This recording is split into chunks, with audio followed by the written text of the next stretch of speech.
Hey, my name is Jared Moon, and I'm part of a group of underground athletes you've probably never even heard of before. We don't rely on fancy equipment for training, and most of us don't even have gym memberships. In fact, our motivation comes from within. You see, we have jobs, families, and responsibilities, but we still have big goals, and they aren't getting achieved at a global gym. For that reason, we have to do things differently. Our training has to be smarter. We don't have every piece of equipment known to man or a ton of time to train, and we don't need it, because we are achieving amazing things without it. So how do we do it? If you ask your average personal trainer or gym goer, they'd call us crazy. Yet we're seeing results better than most every single day. And it's happening by blending mental training with physical training and becoming an athlete. What we call, and welcome to, Garage Gym Athlete.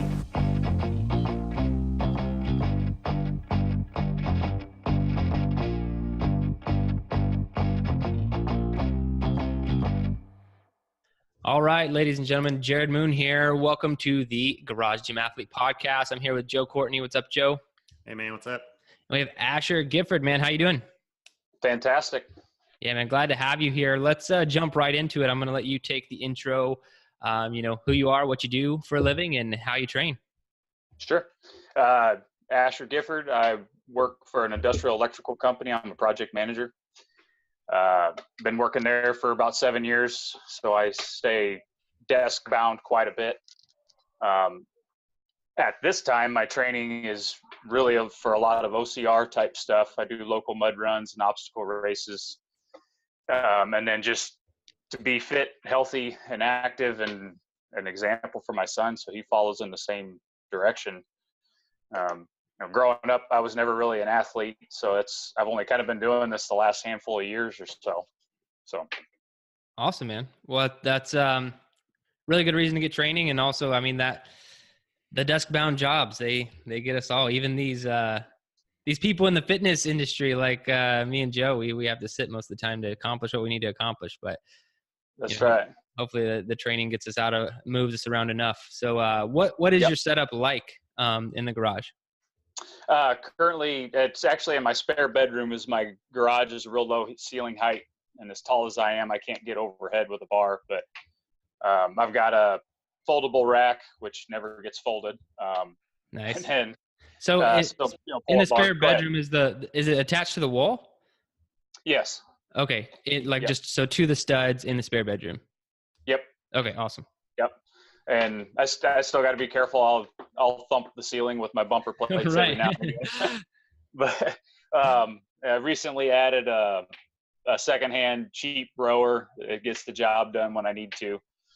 And then barbell plates. I still using plates for kettlebells. I got some good grips that I can use to do swings and such. Rope, and then get outside as much as possible. Yeah, man. So how do you like it being in the spare bedroom?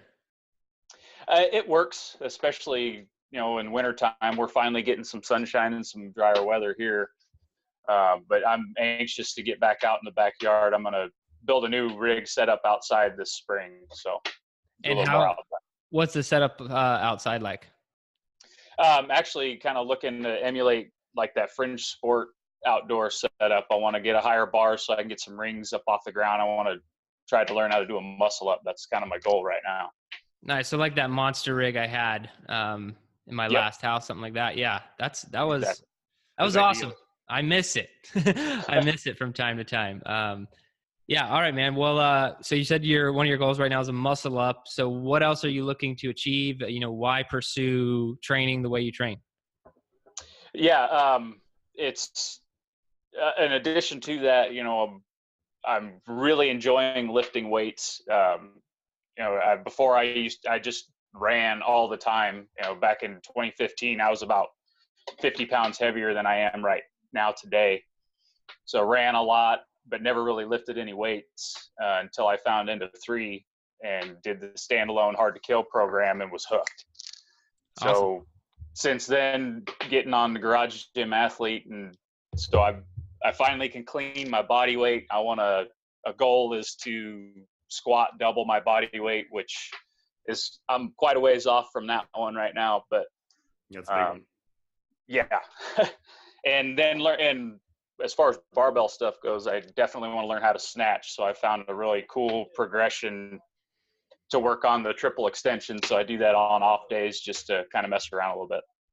Awesome. Yeah, it's a fun looking movement, that's for sure. Yes. I never realized how hard it was to be stable with something overhead until I started practicing overhead squats, and it's different. Yeah, for sure. It takes a lot of midline stability. It's really good for you, being able to hold that midline position. As long as your shoulders are mobile enough for it, it's a great exercise. Mm-hmm. Definitely. So you lost 50 pounds, man. So just from, you're like, you know what, I got to do something. And so you started running.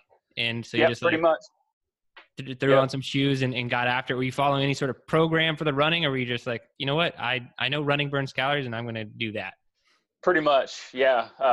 And actually leading up to that, I was a smoker and drank beer and ate crappy food all the time. So I got to do something different. And after my son was born, I finally quit smoking, but then still didn't do anything more after that.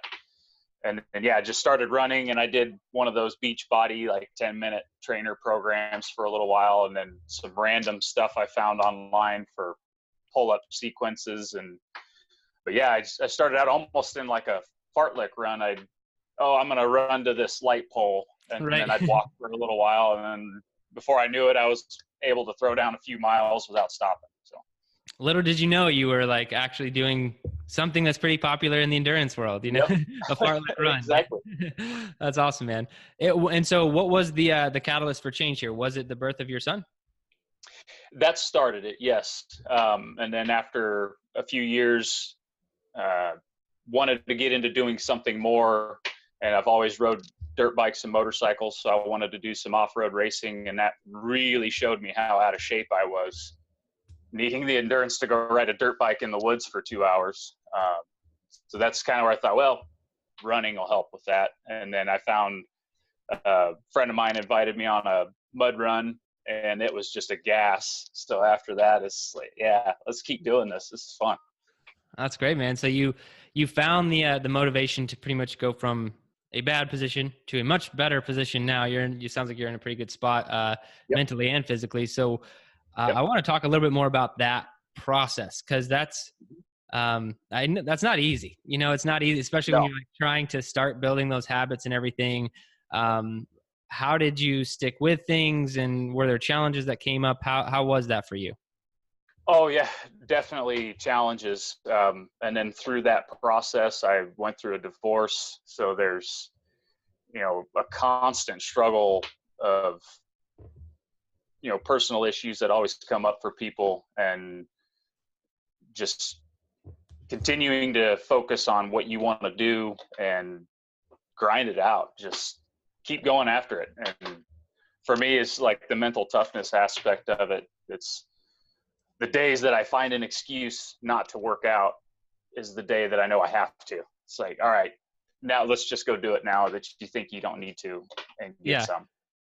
That's a great mindset, man. So you built these habits, you've achieved a lot over the years. And so what you mentioned you've been doing dirt bike riding, racing type stuff. So when you were a smoker, not eating well, any of that stuff, had you been doing any fitness prior to that, or ever been into anything? Nope, nothing at all. I had never even picked up a barbell until I found End of 3. Okay, great. Awesome. And so no sports in school, nothing like that? I played a little baseball when I was a kid, but that was pretty much it.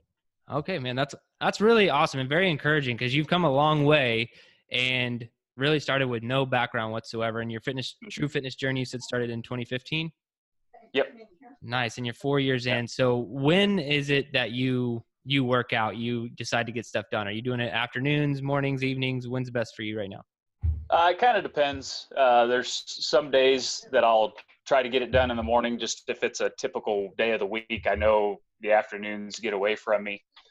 But usually I like to in the afternoon. I feel I perform a little bit better when I train in the afternoon. Yeah, and studies seem to be backing that. The more I read into it, is that you can get it done in the morning, but most human beings are built for that afternoon work, and I think it has to do with the sun, if I had to guess. I can see that. Yeah. and your body's more woke up. It's active. It's, your blood's been pumping for several hours. So, but it is nice to get one done right away in the morning and not have to worry about it.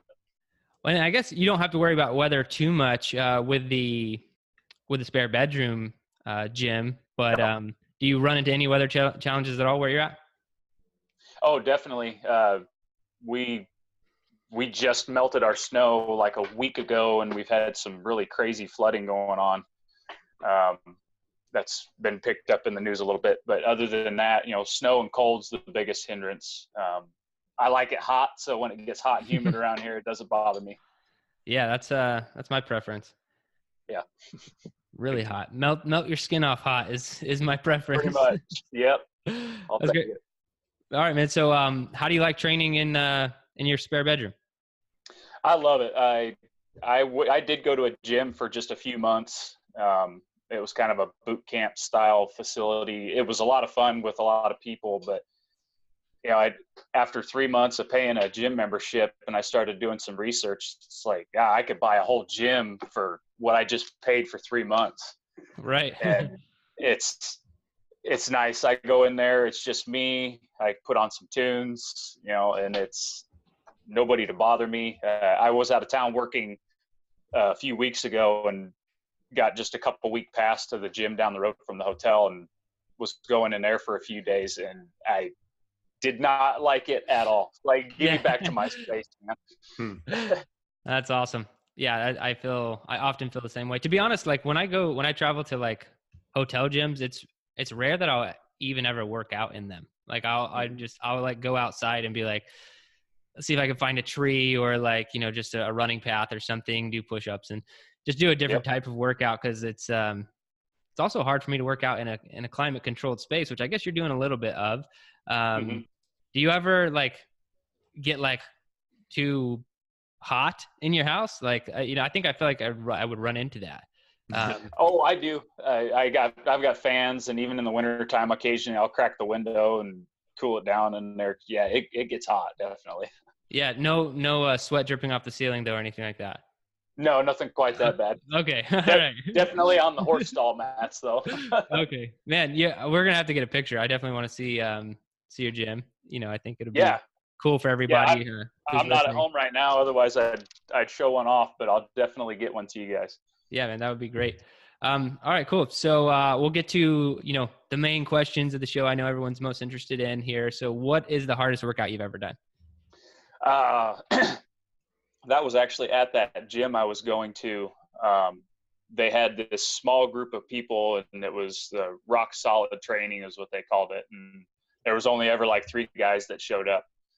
They asked me to come give it a try with them one night, and there was different parts that we did that night, but the one I remember was he called it a pacer workout. So he had a set of work that one guy did, and while that guy was doing that, the other 2 guys had to do something else. So it was 2 90-pound dumbbell farmer carries, 2 tire flips, sled push the sled back, flip the tire back, carry the dumbbells back. While one guy was doing that, another guy was doing burpee pull-ups, and another one was doing like thrusters on a cable machine. And man, after 3 rounds of doing that, I was on the floor just dying.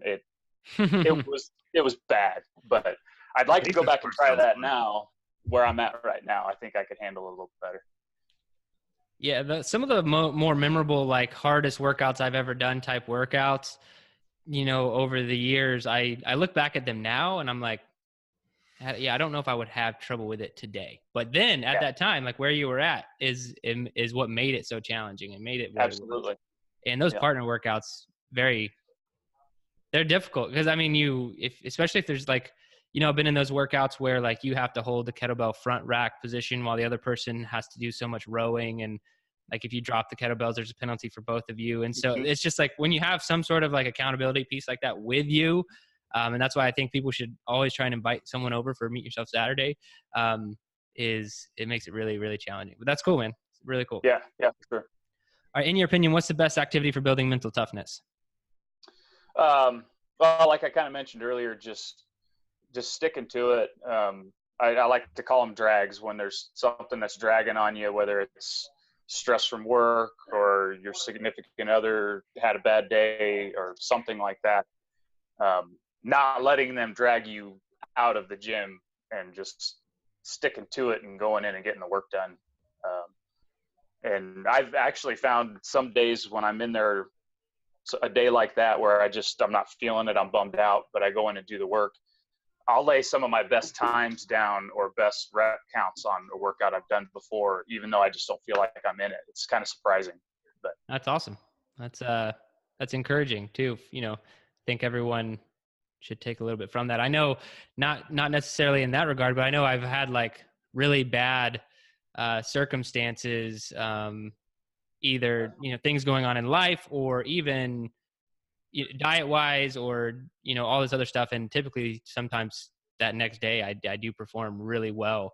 And, I don't know what it is, maybe some sort of mental barriers broken down. So you're able to focus a little bit more on the training, but I think that's really cool. Sure. All right. If you can only have one piece of equipment to train with for the rest of your life, what's it going to be? That'd be my barbell. Yeah. Awesome. Definitely. So from runner to no barbell training ever to, if he could only have one piece of equipment ever, it would be his barbell. I think that's really awesome. Absolutely. So, what piece of equipment would be at the top of your wish list for your spare bedroom gym? Probably a concept rower. I really want an accurate row counter, but I definitely want to add an Airdyne to the house of pain. Well, both good choices for pain in general. Yeah. But achievable one on my list right now is a good quality bar. Yeah. So what kind of bar do you have right now? I've just got a big box store buy. I think it's fitness gear, came with plates and everything. And I've noticed as I've perfected my form with moves like a clean a lot better, I can tell where a good bar is going to make a world of difference for me. Yeah, man, I will second that. Like, I think so. I had a really bad bar when I first started my garage, and the day my Rogue Fitness Ohio bar came in, I PR'd my snatch and my clean and jerk just because of the bar. It's just I was not used to it, and I've also worked out with really rusty bars where I clean it up, to the front rack, and the bar keeps rolling and starts to choke you out because it doesn't stop spinning the barbell because the collars are just trash. So especially in Olympic lifting, if a good bar will make like all the difference, especially like in the snatch, because you only have like millimeters worth of error with that bar over your head. So yeah, man, I think that's a great next goal on your list. Yeah, whenever I would work out at some military gyms, I would automatically know that it's not deadlift day because their barbells and their knurling would just be complete trash. Yeah. The bars that have choked me out are often the rusty ones I would use in military environments.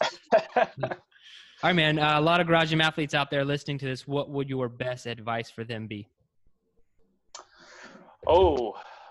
Best advice.